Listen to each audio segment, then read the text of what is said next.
What's going on, everybody? Welcome back to the channel and welcome back to another live stream. And we're taking a little break from Disney. We've been covering Disney since I took a break from the Marvel movies I had yet to cover. And, we are going to continue on Disney. I had been talking to Rob about having him on for one of those Disney streams. But a video that I had been holding on to, I had a thumbnail made. I was going to do it on my own, was for Dragon Ball that ran from 1986 to 1989, the original Japanese series that we watched, not the American version that would later be put on um, Cartoon Network, Toonami, all those different things that Rob and I grew up with in the 90s. So whether you're watching this live, you're watching this after the fact, thank you so much for stopping by. Definitely leave some comments down below. Dragon Ball. This is a show that I got to see now for the very first time properly. As I mentioned before, when we were kids, Rob and I, like many kids in America throughout the course of the 90s and the early 2000s, Dragon Balls was very popular.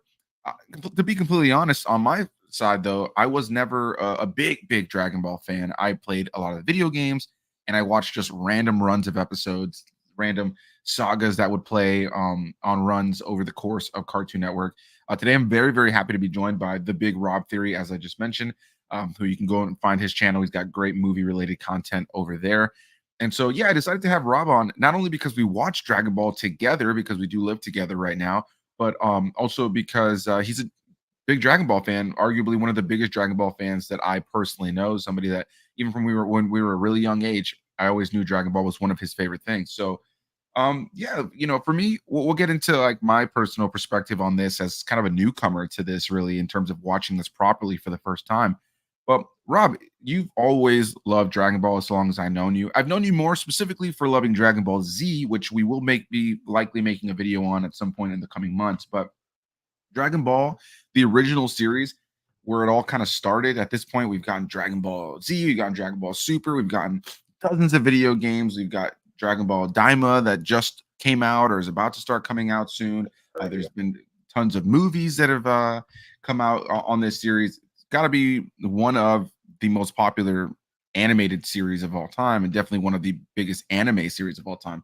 So I'm curious to pick your brain. Do you remember at all what it was like to first be introduced to Dragon Ball, the original series? When was the first time you watched it as a kid, and what captured you about this world immediately? So I'm so glad that you asked that, bro, because I don't think actually you and I have even actually talked about this exact scenario, like the whole like me originally watching Dragon Ball Z, yeah, Toonami, you know what I mean? We all, I think, got introduced mainly to that. But for Dragon Ball, I don't know if you remember where I used to live in Miami, not like where we live now. It's like a little bit further, a little bit further away, not too far.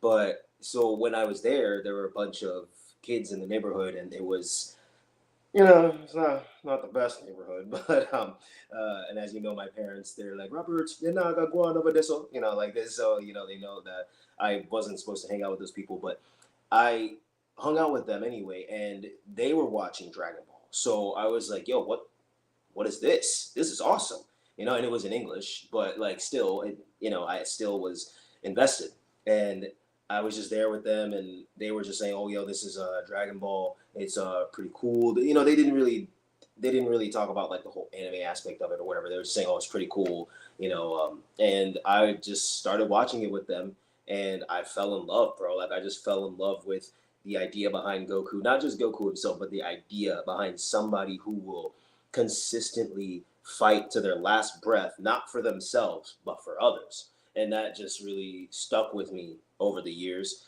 And that's why I love Dragon Ball Z so much. And even Super, people talk smack about it, but we'll get into that later. But yeah, I got introduced to it because of these guys, and they weren't even really watching it the way I was. Like they'd be over there, like, shooting the crap or whatever. Maybe another TV over there and doing whatever they're doing, and I'm here watching Dragon Ball, just enamored with it. So it really resonated with me, and yeah, you checked it out properly for the first time, and actually me watching it in Japanese properly for the first time too. So watching it in Japanese, it's a different experience because that's the native language. So it was nice to like watch it with you and Haley, especially because all of us were pretty much watching the Japanese version in essence for the first time, if you will. So yeah, man, it was I found it was from some boys in the hood, little did they know that it really shaped not necessarily who I am, but a lot of who I am and what I love. You know. Yeah, it's awesome, man. It's funny how those little things that we get introduced to as a young kid by somebody else end up becoming this huge part of us. In my family, Star Wars is a big thing. My mom loves Star Wars. As a kid, my dad enjoyed Star Wars. He's not really a big fan anymore, but he enjoyed it when he was younger. My cousins were really into Star Wars, and while a lot of people in my family, a lot of my friends outgrew Star Wars, or they enjoy it, but they kind of moved on from it being this ginormous fandom to them today. I'm now in a place where it's literally my favorite thing of all time. I took this thing that people introduced me to as a kid that my family enjoyed and made it a pretty pivotal part of my personality. So in the case of Dragon Ball, yeah, this was the first time properly I'd ever seen it. I'd seen episodes, like I mentioned before, randomly on Toonami in English, but for anybody who has never really heard Rob and I talk about anime, I think like a lot of people who grew up in the States, we grew up watching things like Dragon Ball Z, Pokemon, Sailor Moon, Digimon, all those different things, and of course things like Naruto and all those other things that were starting to get popular at the same time as well. We're big fans of things like One Piece and Jujutsu Kaisen and Attack on Titan, all these different anime. Like Rob loves Demon Slayer, all that stuff. We're big fans of anime. We haven't really, at least myself, I haven't covered a whole lot of anime on my channel, but I am definitely a big fan of the genre. And I think as a kid, I did whatever. I would just watch in English, but now I really, really struggle to watch anime in English. And I think part of it is just sometimes the dubs are just not great.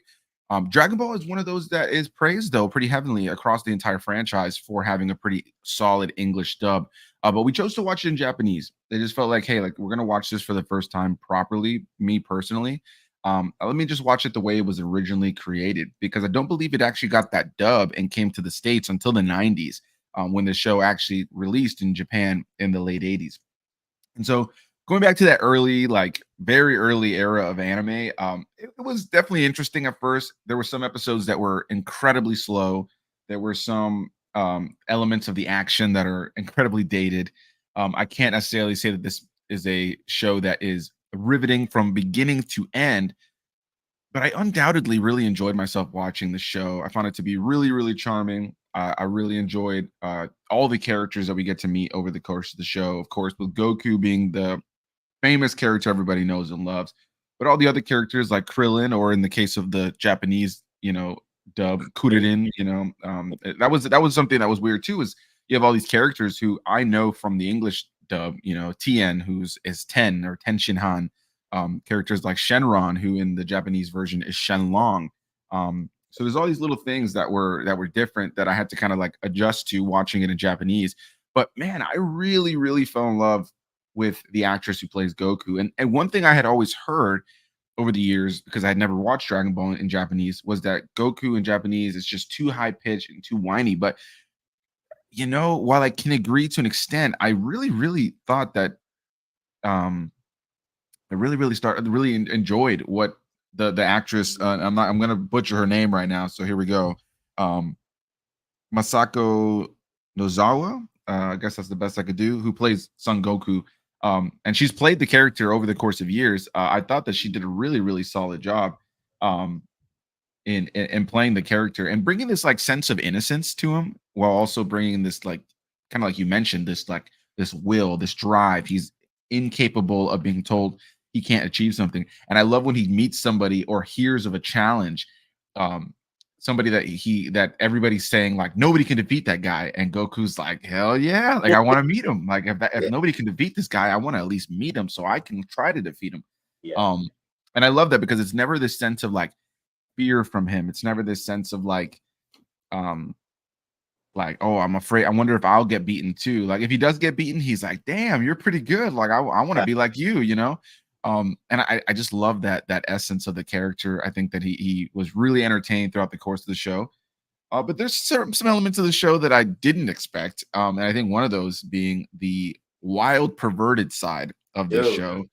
um, Mostly around the character of Master Roshi, who I knew was a perv in the show. Like I knew that was like from Dragon Ball Z, from what I had seen. Like he'd make these like little have like sideways comments. But man, there's like a section of the early part of this show where like we're seeing like Goku's like little dingling out like a bunch of times. He's patting people's crotches to like uh, you know, see what gender they are. You got freaking Master Roshi trying to look under Bulma's skirt the entire show, who is underage for Yeah. majority of this show. It's there are some questionable things to say Yeah. the least. Um, but yeah, that's just my first thoughts immediately as somebody who's just like watching this for the first time properly, not broken up on Cartoon Network, it's being able to just see it through. There was a lot about it that surprised me, but there was a lot about it that was just entertaining while being slow at times too. There were runs of episodes I know that we were struggling to get through. Like we would get through 4 or 5 episodes and we're like, all right, I think that's enough Dragon Ball for today. So I can't say I loved everything about this show, but I do see how it created this long lasting legacy. Now, a question I have for you though is like, where all this goes. We're watching Dragon Ball Z right now. I should mention, we are in the Frieza saga, I believe, is where Yeah, we we're in are. the and early in the Frieza saga. Like, Yeah, we're pretty early on, and I've seen things that happen later on. I've seen stuff in the Cell saga. I've seen the Majin Buu saga, but again, this was all broken up back in the day on Cartoon Network. yeah. So there isn't that continuity of like really seeing how it plays out, which I'm excited to see how it all plays out. So we're doing that right now, but you know where this all goes. You've seen majority of the movies, if not all. You've seen, um, things like Dragon Ball Super, and you're really well informed in that world. So, what was it like for you going back and rewatching this properly though after all these years? Because I have to imagine you hadn't sat and watched Dragon Ball from episode 1 to the last episode in quite some time, especially with all the new Dragon Ball content that's come out. So what was it like for you to go back and revisit it? What were some things that maybe surprised you upon rewatch, some things you forgot about, um and some things that you maybe didn't like as much that you thought you enjoyed more going back, and that just stood out to you a little bit more as a negative rewatching it?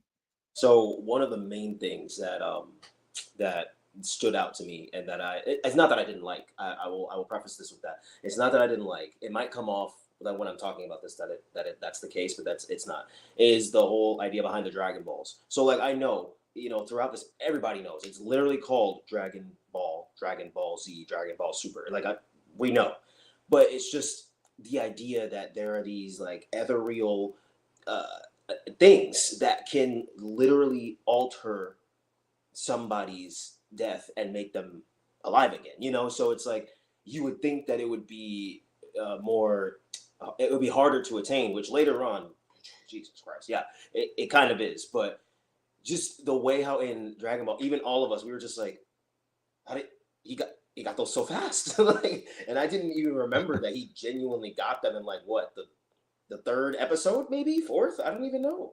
It's just going back and seeing all of this, the way how it was, it made me it made me happy. Like a lot of times when we were watching, I don't know sometimes if I annoyed them or not, but I would kind of react, and I'm like, oh no way, like I forgot about this guy, I forgot about this, like Commander Blue. This no name pansy ass guy, but like without him in the mix from the Red Ribbon Army, later on when the Red Ribbon Army comes back into play, you're like you don't you think about like, wow, remember Commander Red and Commander Blue? Yeah, I wish we had them right now. You know what I mean? Like I completely had forgotten about those losers, but like I don't mean to say losers to sound bad, but I mean they kind of were. Like Goku literally just and to just expand on your question, like going back and seeing all that, man, it was just so, what's the word, like not just nostalgic, it was good, because to see how far Goku has come and Krillin has come and even Tien, like just seeing, I'm sorry I can't say much for Yamcha, but to see how how far the other three have come, it is just like, who would have thought that seeing this guy who looks like he's stoned out of his mind the whole time, Krillin, and it just looks like he's stoned and he's just a shithead, because he kind of was. To, he develops into something. I'm not gonna say anything really about any of that, but he just develops into this character that, like, if you talk to the Dragon Ball fan base, it is genuinely split when it comes to Krillin. And I've realized, like, we might crap on Krillin a little bit because I mean he's a whiny little baby, but My man is he trained with Goku. Like he is one of the main people who was alongside Goku and was actually neck and neck with Goku for a while. Like we don't want to admit it, but my boy was right. Like Goku was here, and this was Krillin, like right here. And then that's just anyway. But to see like some other differences too, like obviously the names. And now that we're in the Frieza saga, I don't know about others out there watching, but I didn't really realize that in the Japanese version of Dragon Ball Z, because again, this is kind of in essence the first time I'm watching Dragon Ball Z in Japanese. It's only been English. The way how Frieza spelled is different, and the way how certain people are not introduced, but how they're spoken about is a little different. So it's just like, oh, so the English version did definitely change over some things, and that's why I don't really like dub that much, because it kind of takes away the essence of some of the true nature of the show. So going back, that's one thing that I would say. I wouldn't say I hated, but it was just different to deal with. That in English, Goku and Krillin and Bulma and all of them have these certain things that they say at launch as well. Which I mean, where the hell she's at? But anyway, and and then going in Japanese, you're like, wow, they kind of went a little bit more in depth there, which I wouldn't have thought that they. Huh, interesting. So it's nice to see the differences, but then it goes to show how when you watch something from its original language, or like case in point Castlevania, if they did like a Japanese version of Castlevania, it would be different. It would probably be just as good though, because the Japanese are just different monsters. But it it's like Castlevania in its natural language is beautiful, almost flawless.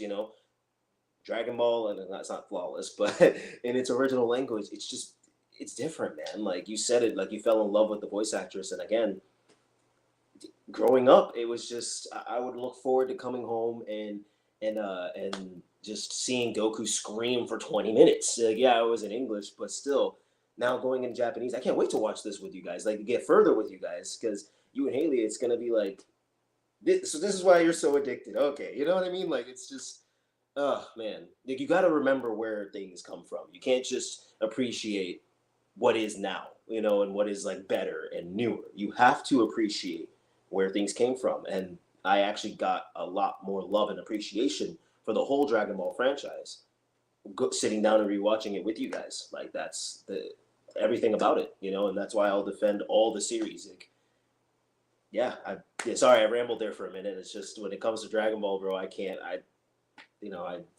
stop talking. No, that's good, man. And there's only two of us. Usually I have another guest on, so I'm more than happy to have you ramble. I'd rather it be somebody than just me. But yeah, man. I think that's awesome to hear. Right? It's like kind of hearing how it kind of like even recontextualize things for you, because you hadn't seen it in quite some times. And seeing it in Japanese time for the first time, you kind of got to fall in love with the show in a new way. And I think for me, watching it for the first time properly, it gave me that added context as to where things go. And one thing I really enjoyed about watching the show was like the stuff I know of Dragon Ball, especially from playing the video games and from what I've seen in Dragon Ball Z, or even just like clips I've seen from Super. Because to be completely honest, I've never watched Super properly. I think the only thing I ever watched that's connected to Super is the Battle of the Gods movie when that hit theaters.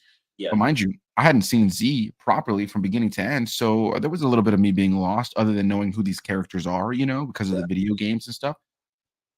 So it was one of those things where, like, watching this, it was nice to kind of see a bare bones version. Now you brought up like people like Commander Red and or Captain Red and all these guys. Like these guys, like it's so funny to see a show where the big threat is really minuscule. And any show that has like massive power scaling has that happen, like it's like if you watch like the early episodes of One Piece and there's that guy who thinks he's like the biggest pirate in the ocean, only for you to get to, the thousands where we are now, where there's like these monsters of powers, and Luffy, the main character, is this absolute monster. So it kind of similarly here, you have these characters that are meant to be these big threats. But I like that the show, until the latter half with Piccolo appearing, Piccolo Daimo, I should say, it doesn't really ever like scale up the characters too much where it feels out of reach. And I obviously we know what comes. We've already gotten into Z a little bit. These characters are substantially stronger. We start to get to flying and super blast and all these explosions and like this people who can move at the speed of the flash and all these crazy things. Like we have these wild abilities that are capable of being touched into. Like I've seen that clip of that fight with Goku and Vegeta and whoever that bald dude is in Super, where the two of them are fighting him. I've Yeah. seen a friend showed me that clip just to show me how cool it was, and I just remember like they were like the whole time, and it's so I know where this franchise goes, right? But it's nice to kind of have this. My favorite parts of the show, and I kept saying it to Rob every time it happened, was the tournaments throughout the course of the show because some of them were goofy, but like ultimately they were the part I found the most exciting because they felt like hand to hand combat for the most part. There was like some powers that were implemented as we got further in the show and the characters became stronger, but there was this kind of like more like kind of focused, like almost like a celebration of martial arts more so than anything. And really quickly before we keep talking about it, somebody who I know who's really into martial arts is watching the stream and commenting down here, and that is cinematic tendency popping in here say Krillin dying too many times. Also popping in saying that he started watching Dragon Ball around 1995 or 1996, more or less. Now I'm a father of four and I still love it. Dragon Ball Z is also great. Yeah, I know you're a big fan. Thanks so much for watching. He said Master Roshi and his nosebleeds. And here's my favorite comment that he dropped. Tao Pai's Airlines, though, if you know, you know. That was one of my favorite things of the show, honestly. My When man. I look back on it, my man just throwing logs and throwing rocks and just riding it like nothing. Like, Like what? um, he also chimed in here just to say that Dragon Ball Super is pretty cool, and I should check it out. Yeah, man, it is. It's man, a breath of fresh air, honestly. But okay, Yeah, sorry. no, I'm excited to check that out as well. And yeah, watching this one, it was really cool. And we talked about voice actors. I mentioned the voice actress who plays Goku. I really love, but I think the voice actors across the board here do a good job. The ones who have to play the cute characters play those characters well. The characters who have to play, the old sick characters like Master Roshi do it well. And then of course, our girl who plays Monkey D. Luffy in One Piece also plays Krillin in this franchise. Now, in Dragon Ball, she sounds like she's putting on a voice, and mind you, she was substantially younger at this time, so I do keep that in mind. She does sound like she's substantially younger and feels like she's putting on a different voice for Krillin than she does for Luffy later on. We're watching Dragon Ball Z right now, though, and Krillin sounds just like Luffy, so there was a little bit of having to kind of suspend my disbelief because, you can't watch 1,000 episodes of a show you love with Luffy is like in my top 5 characters maybe of all time. Like he's one of my favorite characters of all time. So there is that element of like watching her play Krillin, and I can't not hear Luffy, Yeah, and let's be real, she didn't really do much to change her voice in Dragon Ball Z. But in the case of this show, I think she does a lot to kind of like, make the character feel unique and fun. And I do love that kind of camaraderie between all these characters. Yamcha is kind of like that funny, like butt of the joke kind of character, but I still found him to be like I'm glad he's a part of it because he made us laugh every time. I love that he was always the first one to be like, "Yeah, we got this," and he was always the first one to lose every time or like, get his leg broken. Like literally, there's a whole tournament that Homeboy's in the hospital watching it on TV because his leg got broken like immediately in the tournament. Like it's like for he, young. he's cringe. He's cringe in so many ways. Apologies. So yeah, as far as things I didn't like about the show, though, if I had to really lean into it, I would say that there was too many episodes that just felt so inconsequential. I think there was just like so many just like runs of the show or like little small arcs that I just think back to, and I'm like, oh my god, that was such a slog to get through. And more often than not, they set up a couple of characters that would appear later on, or a couple of characters that they would cut back to at certain points of the show just to kind of see their reactions to things. And that's really about it. There wasn't really any characters that it felt like they were integral to the outside of the core characters that we're following. It That's feels like there's just a bunch of characters that we have introduced over the course of the show that really don't amount to much. I can't even remember this character's name, but there's like that Frankenstein-esque character that we're introduced to at a oh, certain point. oh my god. And he's just like we spend like a decent amount of time in that snowy village, and a decent amount of time as in like maybe like 6 7 episodes or something, but like in a show that moves as slow as Dragon Ball can sometimes, there was a lot of that where we went to this place and we were introduced to certain characters, and some of it made sense, right? Like being introduced to Chi-Chi, and you don't see Chi-Chi for, a couple dozen episodes again. But when she does, she becomes an integral part. And of course, everybody knows now at this point what they would do with that character moving into Dragon Ball Z and moving on. But there was just so many like little small runs of episodes that I would watch, that we would watch, and I was just like, you could feel the energy in the room be sucked out. And I remember specifically something that felt really strange to me was the way that the show ended. We talked about the way that the show ended, but like they defeat Piccolo, and then it just feels like the show's in this weird epilogue phase where Goku and Chi-Chi are trying to like, they're gonna get married, they're gonna figure out things, and you're just like, it just feels like the importance of what's going on in the story is just kind of sucked out. And I think that the pacing throughout the course of the show did make it a hard show to binge at times because there was runs of episodes. Anytime we were in a tournament, I was in. Anytime we were in like a high stakes arc, I was in. But Mhm. as soon as we stepped into like some like, fluff, filler nonsense that was like, go for the next 5 or 6 episodes where really nothing happened. That's where I really struggled with this show. And it was where I was like, oh man, like this is a slog to get through. So it's a weird thing because I really enjoyed watching it. I really enjoyed the characters, and I'm excited to see what comes. But there was parts in the show that made it kind of hard to get Yes. through. That made it a bit of a tough watch. So of course we talked a little bit about some of the things that you liked and you didn't like. What are some things, I'm curious, that like you noticed in the show rewatching it this time that really changed your perspective on things that came later on, for better or for worse? What are some things that like that you watched and you're like, oh my god, like I forgot how well that sets up the future? I got you. 1 second. My thing's about to die. Let me grab a charger real fast. Okay, yeah, no problem. Well, I'll say for me, one thing that kind of surprised me also was kind of like what you mentioned earlier about the Dragon Balls.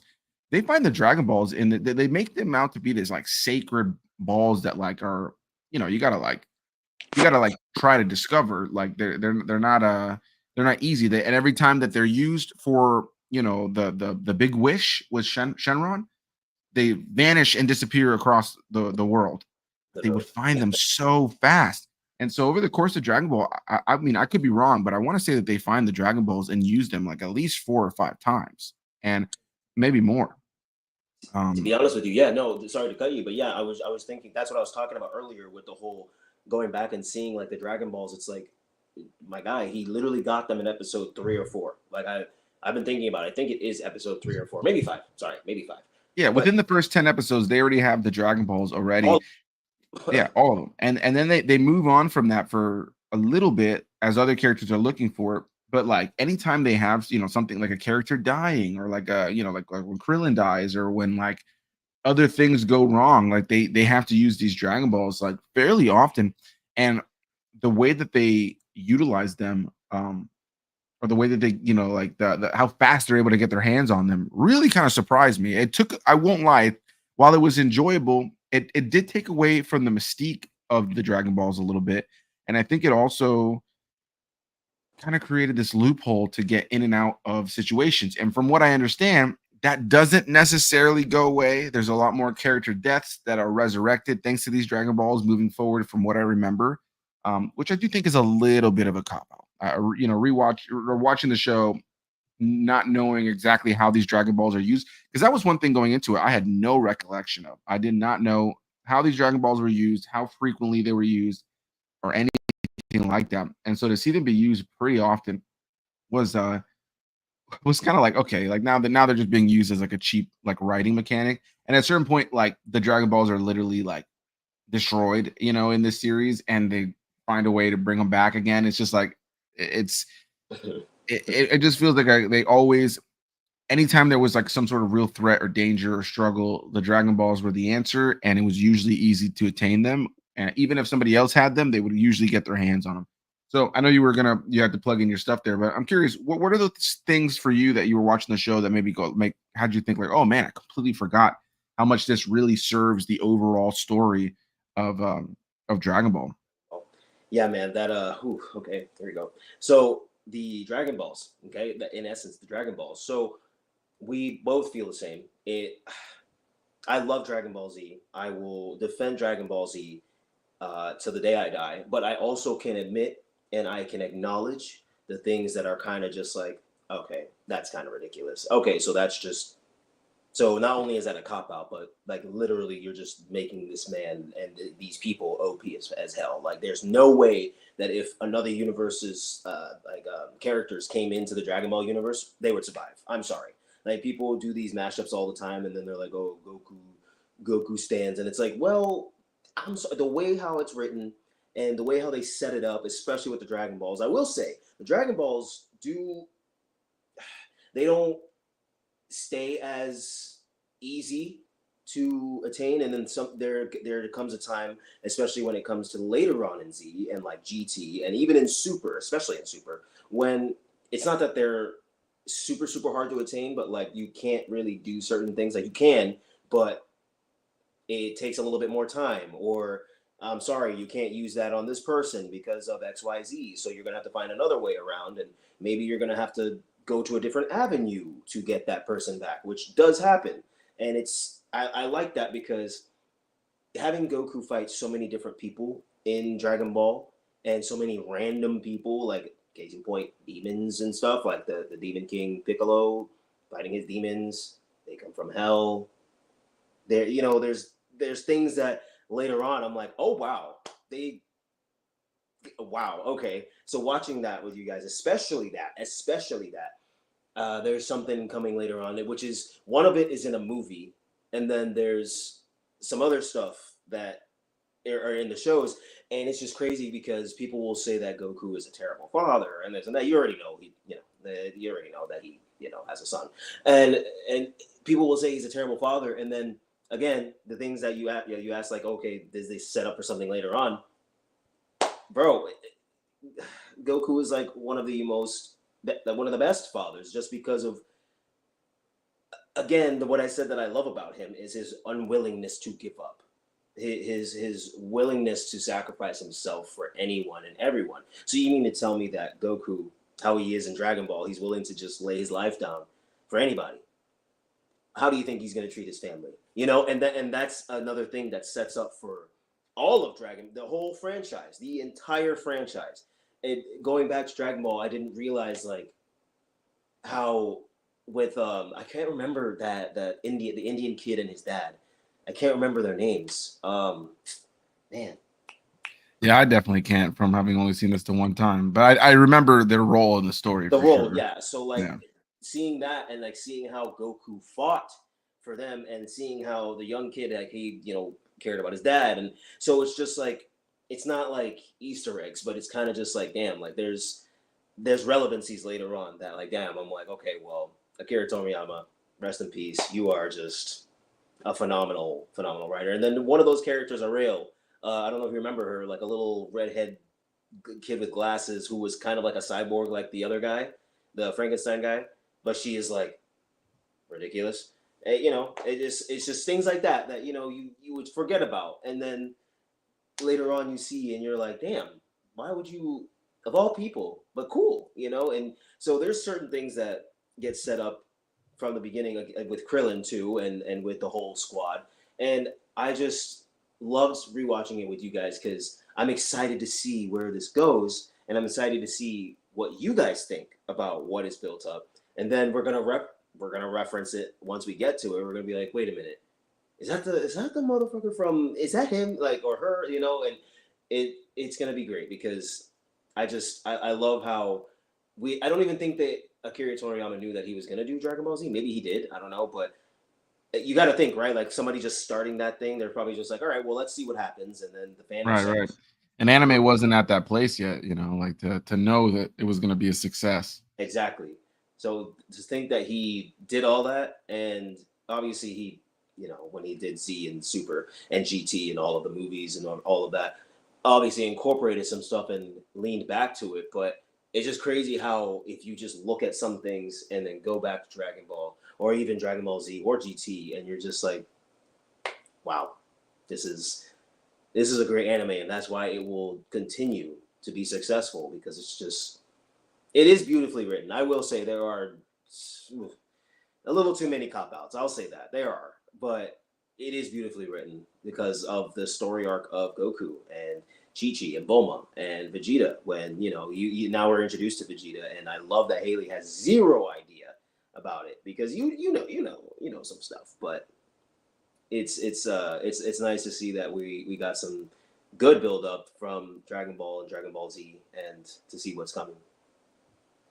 Yeah, no, I think that kind of like touching what you said there. I think that the show did a very good job of setting up who these characters are, and I think that when it comes down to the character of Goku, like everything that he is in Dragon Ball Z, because I know a lot of people, and I'm sure you know a lot of people like too that have only ever seen Dragon Ball Z. Like they've seen Dragon Ball Z and on, and they never saw Dragon Ball. And every time I've talked to people that I'm watching Dragon Ball or that I've just watched Dragon Ball, like, oh, I've never seen it, but I love Dragon Ball Z and stuff like that.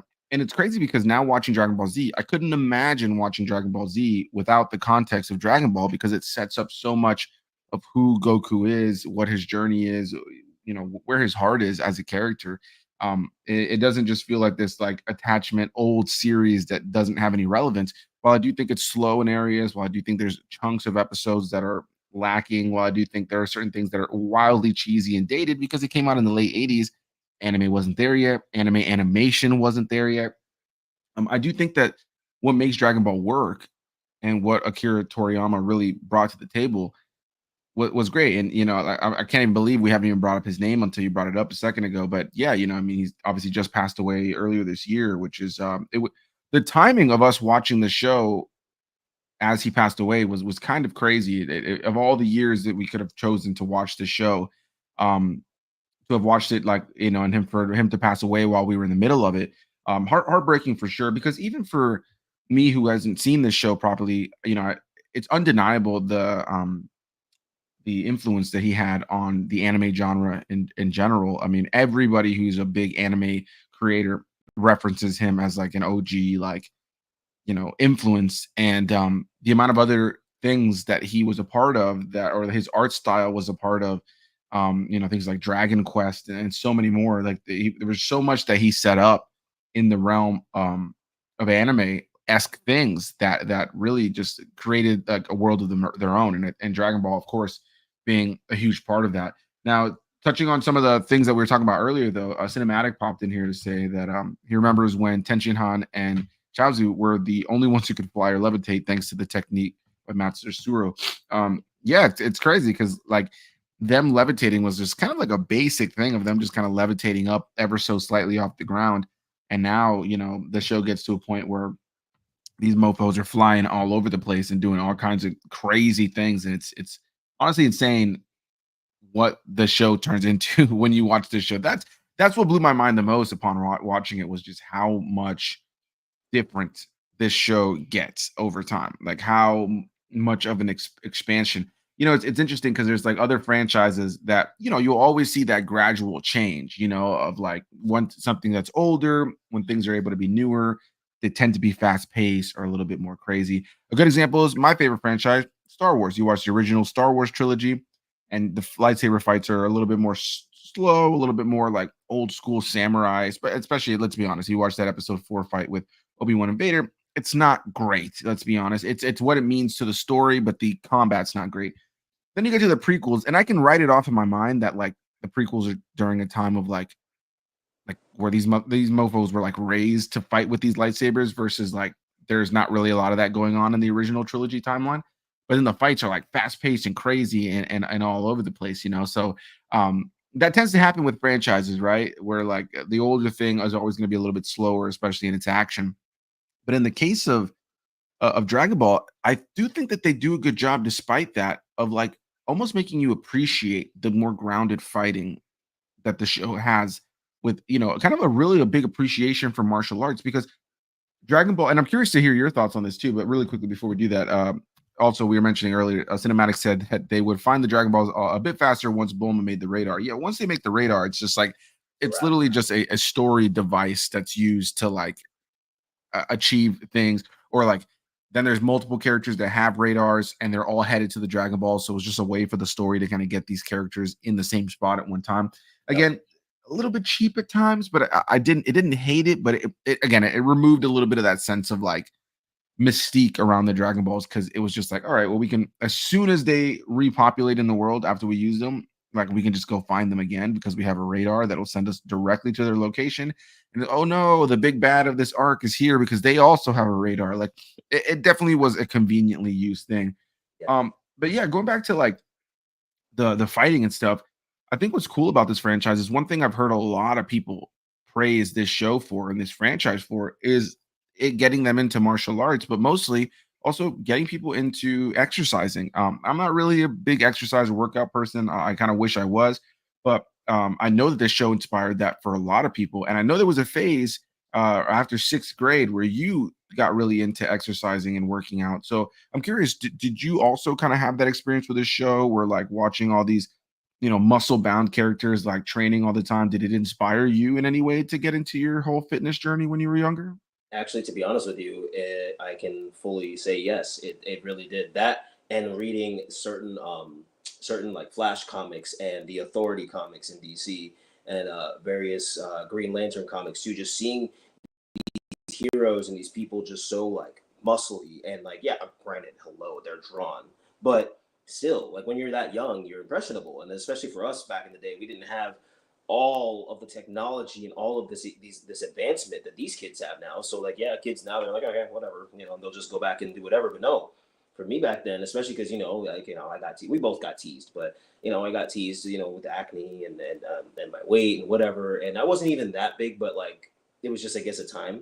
So watching that, and I don't know if you remember, like whenever we'd have the Scholastic book fairs, I would always look for Dragon Ball Z ones, like always, always, always, and that or the Spider-Man ones, and I would use those books, and then I would just like try and draw the characters. I would try to draw muscles very well. I would try to draw their hair because the hair was fucking crazy, and I don't understand how somebody has hair like that. So I would try to draw all of that, and it's just like, especially Vegeta, because he's a short stack like me. So like he is just this monster, or he becomes this monster.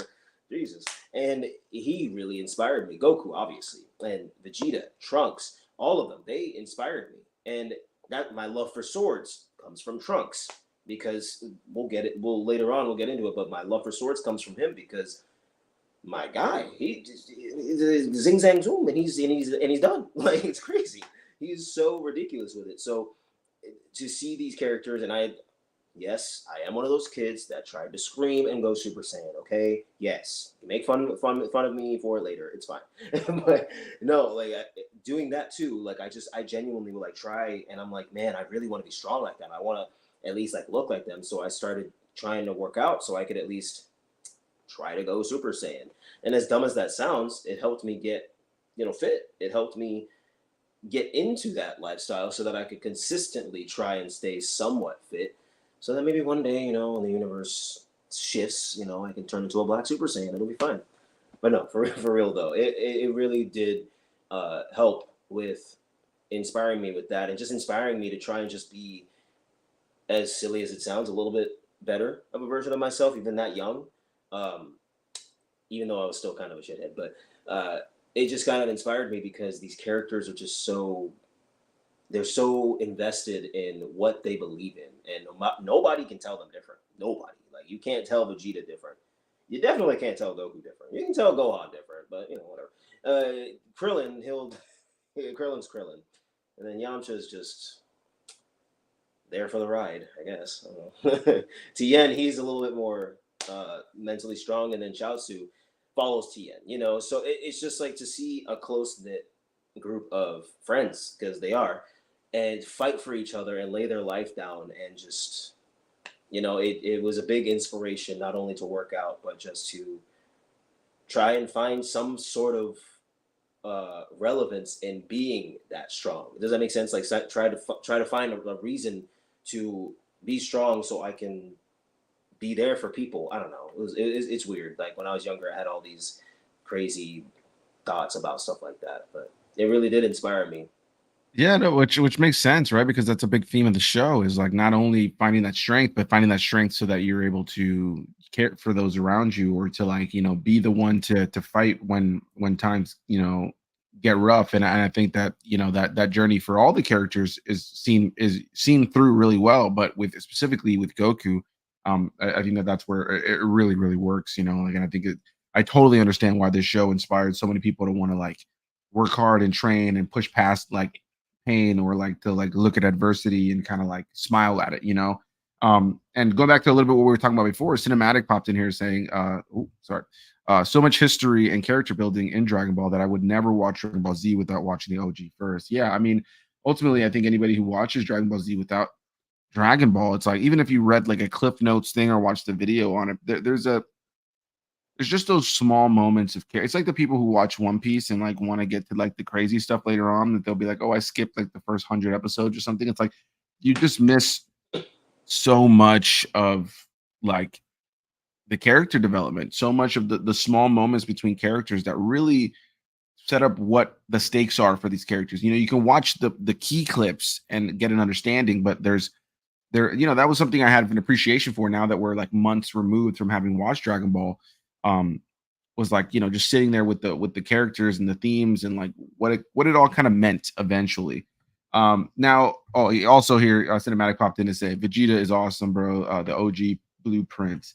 Um, now, one thing as we move into the latter part of this stream that I have to get your opinion on, something we talked about a lot. We've talked about all the good, we've talked about the bad, we've praised Akira Toriyama, we've talked about the animation, we've talked about the action, the you know, inspiration to get fit. We've talked about all the things that this franchise would eventually do, the things we like, we don't like. Robert, let's hear your thoughts on how black people are shown in this show. I knew it was coming, bro. I knew it was. All right, guys. So we're gonna get kind of real here, okay? Like I need you to lock in with me and Anthony right now. So I love Akira Toriyama. Rest in peace, my guy. You have done wonders for the anime community. But my guy, what the hell, man? Why the hell is a black person literally looking this black? Okay, this black with like big round oompa loompa looking lips that are pink as hell, and then the eyes, they're just like what? Why? There's an obvious answer, but you know, whatever.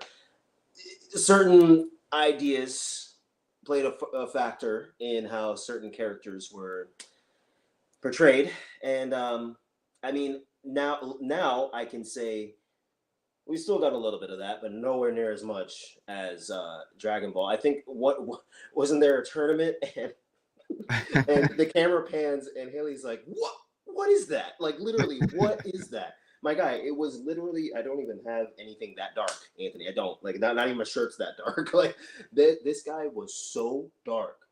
All we saw were two beads, which were the eyes.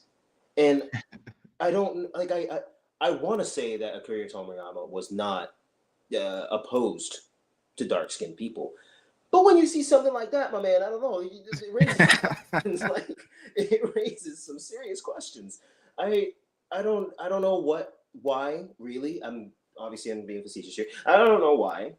You know, my fellow people of color were portrayed as dark images of the nighttime, but you know, it, it's not like they're like okay. Listen, if we had a whole village and there were people like that, Anthony, we'd have a lot more to talk about. That would be I don't even know what to say about that if that was Well, actually. it kind of became a game for us. Like, and that sounds terrible to say, but every But time that somebody of color popped up on screen, it was kind of like that meme of Leonardo DiCaprio from Once Upon a Time in Hollywood with the, you know, like we would just be like sitting there like, oh, there's a black person in the back, and they were always so because they were so few and far between, and every time they popped up, they were like you said, dark as night, like as dark as this pop filter here, and the eyes would be just so bright, and then the lips would either be like red, super red, or really pink.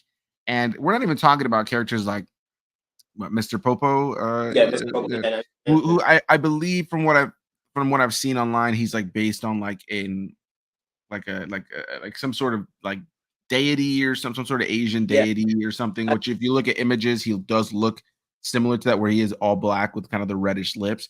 So I can look at that, but undeniably, even Mr. Popo, he looks like the old school, you know, blackface, you know, characters, you know, like that is it is.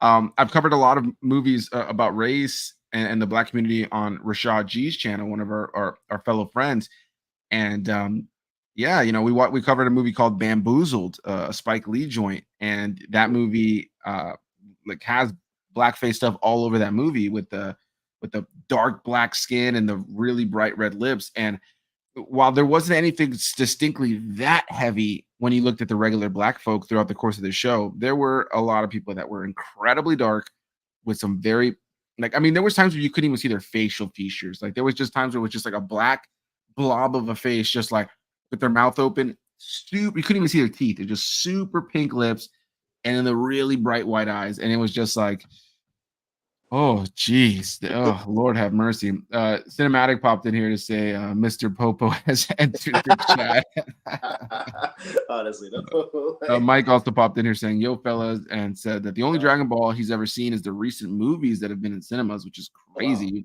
probably have no context of anything going on there. So wait, Um, so you saw Dragon Ball Super Superhero? Because, whoo, if you saw that, then I mean, yeah, it's like, great, but yeah. Even I know that that's like you need to have seen everything else before that to really understand the stakes of that, or Broly, or something stuff like that. But oh, um, yeah, no, it's really honestly crazy how they treated people of color in this show. like At what? times, whatever. Like, I don't think that the show ever like feels malicious No, or no, anything. Like we're obviously both fans of the show, so by no means is this little last segment here to rip into Akira Toriyama, but it made us go like, all right, what's going on here? like my guy, do you have a little something to tell the audience? Because I think, yeah, I think you should just use your words. Because jeez, like oh my Right. god, the one guy that was with the Red Ribbon Army, with Captain Red or Commander Red, he was black, but like at least okay, let's the wins here, right? At least he had a little bit more features in his face. He still had some fat ass lips, and his eyes were still beat. But he was like my skin tone, so I was like, oh, okay, all right, we're being a little bit more accurate. And but classic fucking black guy who wants to take the world over for himself and has a gun on him, a handgun no less. Not even like, come on, bro, like Which was not very common in Dragon Ball, we should not at add. There's not a all. lot of people with guns in Dragon Ball. Like Like there's a handful, but not in abundance. but like just the idea that it was a black man with a handgun and he's betraying the white guy he's working for. Like, come on, bro. Like, what are we? What are we? But other than that, I mean, there's still not a charm. That sounds really weird. It's not like there was a charm to it, but it was just like it didn't seem like it was overly trying to be what it was. Aside from the look, it's not like anybody got treated, you know. So Right. it was still whatever. Like I would just look at like Anthony and Haley and be like, really, this is what we get. This is our representation. Like just make Right, it. right. But no, man, it had no like zero impact. Like if you ask me on a scale from 1 to 10, if that had any impact or has any impact on my love for the Dragon Ball franchise, I'd say -10. It does not. Yeah. No. It didn't take away from the themes of the show, because the show really is about like unity, it's about teamwork, it's about compassion, it's about fighting for those around you. It's for fighting for the those like not beneath you, but those who are weaker, Yeah, those who need a helping hand. I think that those themes ring true substantially more than any sort of joke we're making here about the way that people of color were represented. And it was just a different time, like there's no getting around it. It was a different time. And the 80s. I yeah, and and things have changed for sure. Now, as we move into the last little bit of this stream, I have one last question for you. This show is dated in elements, and the Dragon Ball Z franchise ended up getting a kind of rehaul at a certain point, called Dragon Ball Kai. And it's actually what we're watching right now. We're watching the Japanese version of it. Um, but it is essentially like a sped up version of Dragon Ball Z, um, with better animation, and it kind of cuts out all the filler and stuff like that. What are your thoughts on the idea of a Dragon Ball kind of reboot of sorts? The original series being told with better animation, same story, but kind of cutting out the fluff. Would you like to see that, or are you okay with the way that it sits from its 1986 to 1989 run? Yeah. Okay.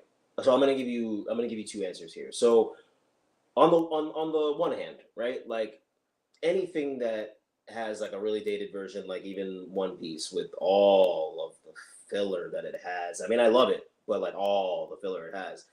I mean, if you do an updated version of that with the updated animation and not rushing the story, but just getting to the, getting to what, what we need to get to, and having some moments of like character development with like, the Foxy Pirates, whatever. Like there's only one thing with them, but it on the other hand, it's like if it ain't broke, like there's a certain charm to Dragon Ball, even though there's so many unnecessary episodes, bro. Like there were times that we were watching another one and I'm just like, damn, I really like I love this show so much that I'm just gonna watch it, but damn, I don't want to watch this right now. Not this. I don't want to see Goku in the snow wearing the female's outfit with his bow staff going to do whatever. Like, no, I don't want to see that. But if they were to, I'd be open to it. I'd be open to having an updated version of Dragon Ball, maybe for people who haven't watched it yet, who are like, okay, well, I don't mind, but it's just a little too dated. Like, okay, that's fine. There's an updated version of it, just like Kai. Like, for Haley, for instance, like having her go back, like we could probably sit through Z. And I'm not gonna lie, it would be a little bit tough to sit through like the original Z. Wow, but for her it'd be like, oh my god, like let's come on, let's go. Like it's just there's something about it And being to like, be honest, me too, bro. Because when we watched Z first, and we were like in those like Gohan like filler episodes that were just like him with the robot and stuff like that, where it's just like, dude, this oh is yeah, no, dragging. sorry, yeah, no, never mind. No, we wouldn't do it. we wouldn't do it. But I will say that I just hope that that's all hypothetical, of course.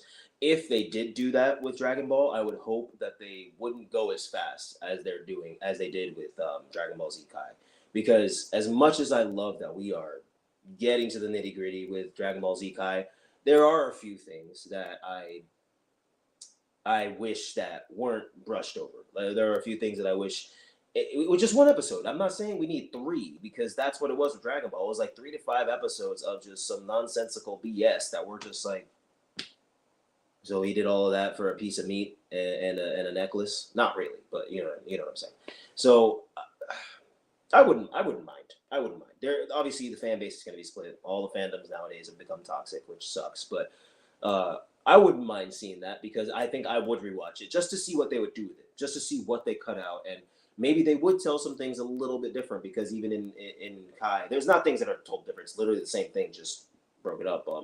But I've heard that like later on in Kai, they did like adjust some things. So I'm curious to see when we get there what was, because I know the story. These stories I know very very very well. So I'm curious to see what they quote unquote adjusted, because there's other fans who said they haven't really done that. So Dragon Ball abridged would be cool with updated animation. I think that would bring a lot more people into the fan base. Honestly.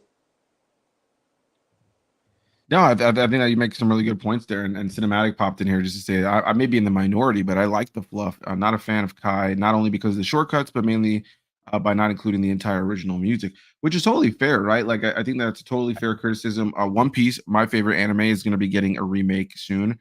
I believe from Whip or WAP, Whip, I think it's Whip, who are the people who do Attack on Titans animation.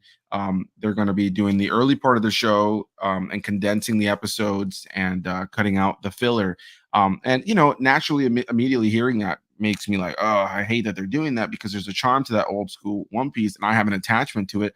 But on the flip side, they're probably thinking, hey, like let's remake these early parts of the show, with same voice actors. Let's give you what you want to see. People hear One Piece is great. Like, let's update the animation. Let's give you the story, which is really what's important. Um, but just kind of speed through some of the nonsense. So I guess I can't be too upset that that's happening. I'm curious to see what they do, and what it maybe lacks or what it has. But yeah, I think that what Cinematics says there is valid, because I love the early One Piece fluff personally. I don't think it's bad or like poorly paced, as people says. I can understand if you don't have that attachment to it yet, then maybe it feels that way, because I do remember not loving One Piece when I first started it. Um, but I think there is a benefit to it a little bit, when something is incredibly dated. But I do think there's also totally an argument for keeping things as they were when they came out. So yeah, there's so much more to talk about when it comes down to Dragon Ball. There's like tons of little characters and things we could talk about, but I just wanted to use this as a chance to kind of talk about the franchise, talk about the series and what we enjoyed about it. As my first time watching it through, and for you a revisit, first time watching it in Japanese for the two of us. So as usual, guys, guys can find the links to any of my guests down below in the description box. So you guys can find the link to Big Rob Theory's channel down below. His two recent videos are for Smile 2 and for the recent John Williams documentary that hit Disney Plus. So definitely go give that some love. Anything you want to plug on your channel that's coming out soon, man, or anything that you want to just say here on the latter half? Yeah, so what I'm going to be doing is continuing the New 52 DC continuity. And the next one I'm doing is the Suicide Squad Hell to Pay, which is a very, very interesting film because, fun fact for people who may or may not know, the Justice League Flashpoint Paradox movie that started this whole thing, this movie is a direct sequel to, direct sequel to it. And it's like the, forgive me for my math, it might be wrong, the ninth or 10th movie, or 8th or 9th movie in the continuity. The one that I'm going to be doing. So from 1 to 9, and it's the direct sequel, so that's one of the reasons I love that continuity, because it's just, you have to watch it in order, because if you don't, it's just like jumping into One Piece at Wano when you haven't watched anything. You're going to be like, well, damn, this is cool, but what is this? So yeah, Suicide Squad Hell to Pay, and then actually a story time video as well. And I won't say what it is. It's going to be just there's a story time video. So yeah. Nice, man. Nice. Well, I look forward to seeing those videos. Definitely go give Rob's channel some love. Tons of great content over there, from DC related stuff to new releases to story times, as he mentioned. And then quickly, Cinematic popped in here saying, "What? I had no idea of the OP remake." Yeah, they're remaking the first few episodes. Look it up after this. I believe it's Whip, the people who make Attack on Titan, that are doing it. So hopefully, I'm sure as a One Piece fan, it'll be fun to see those early parts of the show animated again. And they have done things here and there, like episode of Nami or episode of Chopper, where they've kind of retold that arc, kind of condensed in a 45-minute thing, and kind of cut around it. And usually it has a better animation. So it should be interesting to see what they do with One Piece. But yeah, that's going to be our conversation on Dragon Ball, guys. A big thanks to you guys for watching. Whether you watch this live or you watch it after the fact, thank you for those who chimed in and were part of the conversation. Stay tuned. Dragon Ball Z conversation will be coming somewhere in the next few months. And it should be a lot of fun to talk about that and kind of see how things have changed. So a big thanks to you guys for watching, and we'll see you guys in the next one. Bye-bye.